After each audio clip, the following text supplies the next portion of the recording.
you want to be comfortable and you want to have friends and you want to be like early days, being like short, being 5 feet tall.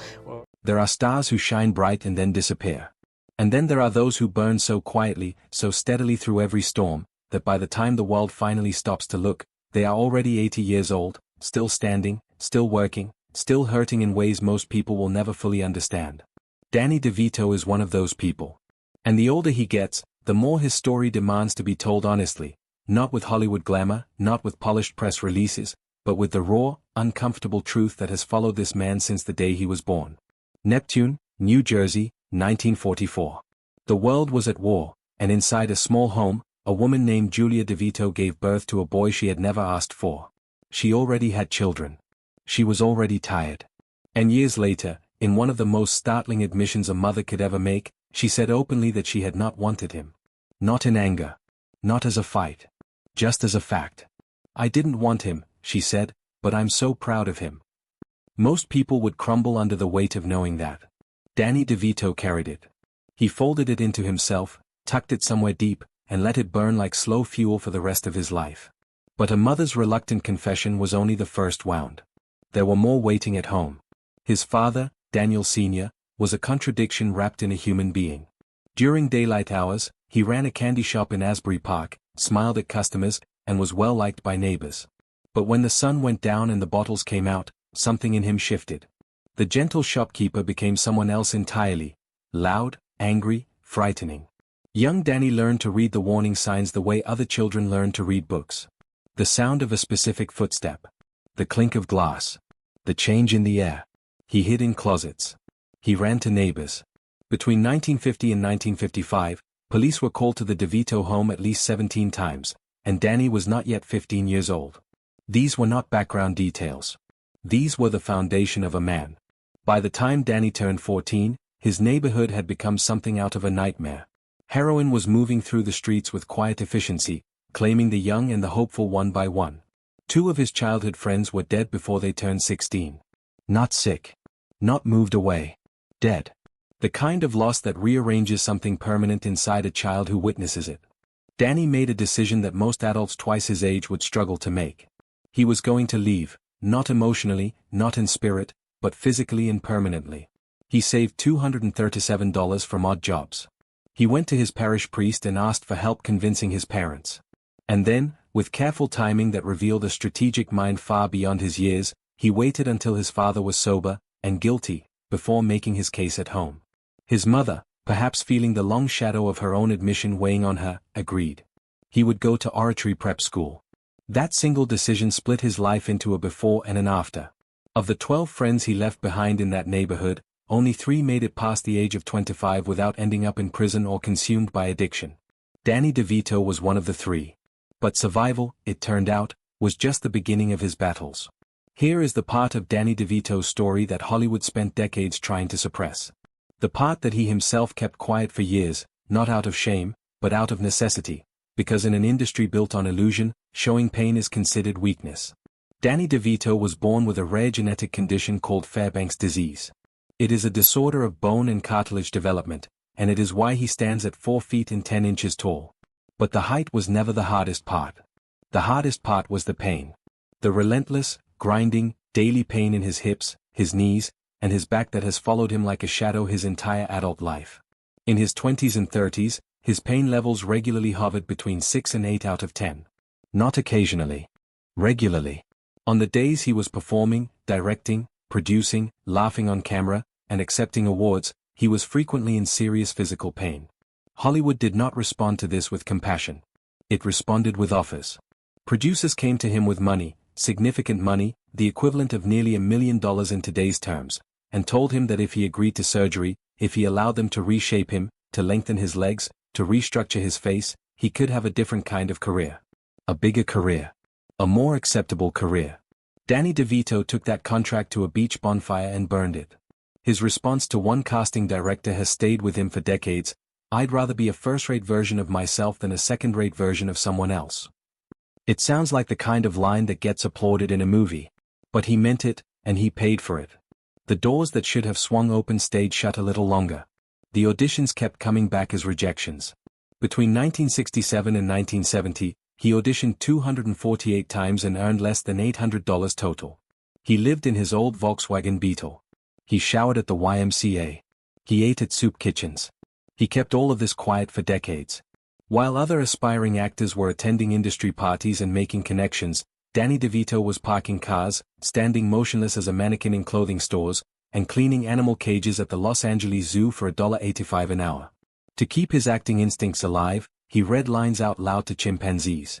If that image does not tell you something about the depth of this man's commitment, nothing will. There was a period, a dark, quiet period, when he almost walked away from everything. His father fell ill in 1972, and Danny could not get home often enough. When Daniel Sr. died, something in Danny broke open. He applied for a job at the post office. He had the offer letter in his hand. And then the phone rang. It was about an audition, a film called One Flew Over the Cuckoo's Nest, being produced by his former roommate, a young man named Michael Douglas who had quietly been Kirk Douglas's son all along. That phone call did not just save Danny DeVito's career. It saved his life's direction. He got the role. He was on screen for less than 6 minutes. And he left a mark that the entire film industry felt. Director Milos Forman defended him against studio pressure to cast a bigger name. The film won 5 Academy Awards. Danny DeVito was finally on the map, and he had done it entirely on his own terms, with his own face, his own body, and his own unalterable self. The years that followed were extraordinary by any measure. Taxi turned him into a cultural phenomenon. Within 8 episodes, he received over 11,000 fan letters, unheard of for a supporting character. He won a Golden Globe in 1980, an Emmy in 1981. The acceptance speech he gave that night was 12 words long and became the shortest in Emmy history. He simply said, "Thank you. I'm really happy about this. Taxi is the best show on television." Twins made him a leading man. Batman Returns made him a villain for the ages. Matilda showed audiences a tenderness behind the comedy that left people genuinely moved. Behind the scenes, he built Jersey films with his wife, Rhea Perlman, and quietly helped bring Pulp Fiction to life when other studios walked away from Quentin Tarantino's script. The film's entire budget was $8 million. DeVito's production company kept it alive. The rest is cinema history. But through all of it, the awards, the box office numbers, the iconic roles, his body was deteriorating. By 2008, doctors confirmed serious disc damage in his back. By 2010, nearly half of his filming days were spent in extreme physical pain.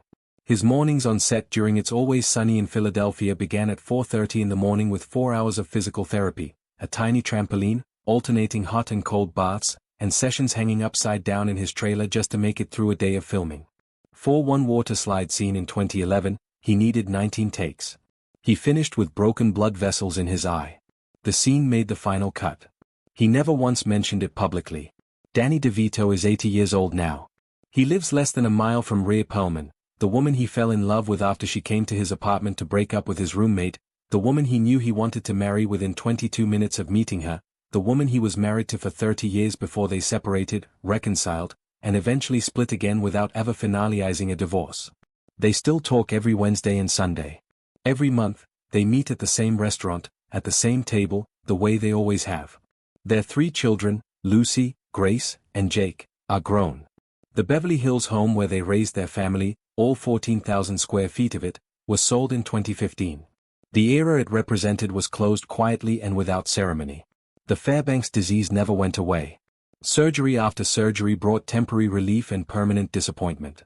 In 2025, finally tired of silence, Danny DeVito began speaking about it publicly, not for sympathy, but for the children who live with similar conditions and cannot afford treatment, cannot find research, and have no one famous enough to say their name in a room full of people who matter.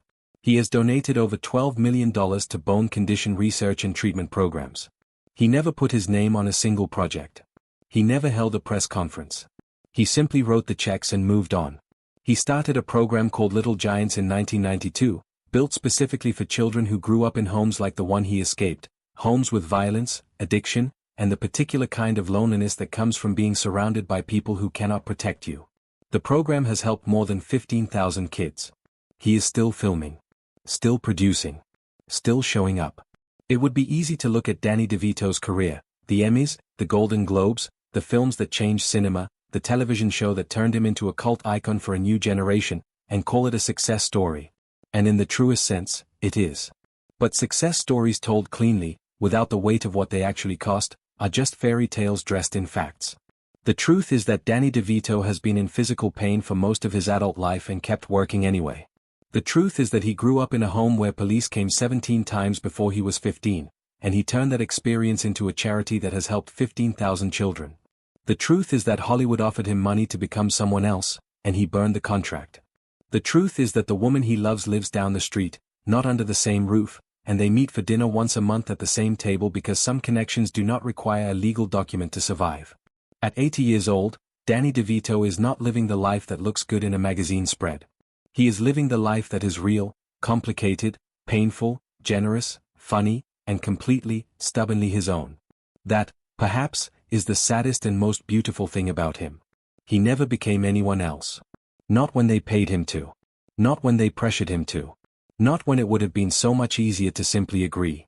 He stayed Danny DeVito. And at 80, that costs more than most people will ever understand.